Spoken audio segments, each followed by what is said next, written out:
রবিবার সন্ধ্যায় উদয়পুর ত্রিপুরা সুন্দরী মাতার বাড়িতে পুজো দিতে গেলেন প্রাক্তন মন্ত্রী তথা পাবিয়াছড়া বিধানসভা কেন্দ্রের বিধায়ক ভগবান চন্দ্র দাস। ওনাকে স্বাগত জানাতে উপস্থিত ছিলেন বিজেপির গোমতী জেলার সাধারণ সম্পাদক উত্তম দে সহ অন্যান্য কার্যকর্তাগণ। মায়ের মন্দিরে পুজো দিয়ে পাশে থাকা শিব মন্দিরও পুজো দেন তিনি। পরে তিনি সংবাদ মাধ্যমের মুখোমুখি হয়ে বলেন, রাজ্যবাসীর মঙ্গল কামনায় তিনি মাতা ত্রিপুরা সুন্দরী মন্দিরে মায়ের কাছে পুজো দিয়েছেন। মূলত কিছুদিন পূর্বে ফেরা রথকে কেন্দ্র করে কুমারঘাটে ঘটে যাওয়ার বিভৎস দুর্ঘটনার দরুন প্রায় ৮ জন ভক্ত বিদ্যুৎপৃষ্ট হয়ে মৃত্যুবরণ করেছিলেন, যার ফলে কুমারঘাটের এলাকাবাসীর জন্য একটি অশুভ শক্তির আগমন ঘটেছিল বলে বিধায়ক মনে করেছিলেন, যাতে বিগত কয়েকদিন ধরে বিধায়ক নিজে খুব বেদনাদায়ক এবং মর্মান্তিক হয়ে পড়েছিলেন। ঠিক সেই সুবাদে উক্ত পরিস্থিতি থেকে বেরিয়ে আসতে এদিন তিনি মাতা ত্রিপুরেশ্বরী মন্দিরের নিকট পুজো দেন এবং মায়ের কাছে একটাই প্রার্থনা করেন, সমস্ত রকম অশুভ শক্তি থেকে গোটা কুমারঘাটবাসীকে মা যেন মুক্তি দেন, তার পাশাপাশি রাজ্যের আপামর জনগণকেও যেন সুস্বাস্থ্য কামনা করেন।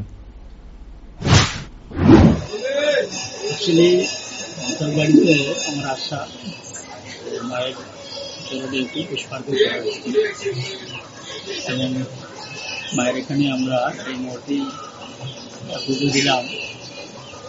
তার একমাত্র উদ্দেশ্য রাজ্যবাসীর মঙ্গলার্থে প্রত্যেকটা পরিবারে যেন বেশি বেশি করে সুখ শান্তি সমৃদ্ধি আসে, সেই উদ্দেশ্যে মায়ের কাছে আমার প্রার্থনা।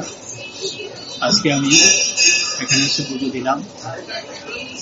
আজকে আমি মায়ের কাছে সেই আরাধনা করেছি, সেই প্রার্থনা রেখেছি যে অশুভ শক্তির বিনাশ হয়, যেন শুভ শক্তির প্রকাশ ঘটে এবং রাজ্যের প্রত্যেকটা ব্যক্তির মধ্যে যেন শুভ বুদ্ধি মা প্রদান করেন।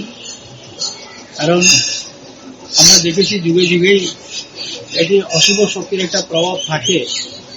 বর্তমানে আমরা দেখছি, গত ২-১ দিন আগেও দেখছি যে একটা অশুভ শক্তি কিভাবে এই রাজ্যের বিভ্রান্ত করার চেষ্টা তথা উন্নয়নের বাধার সৃষ্টি।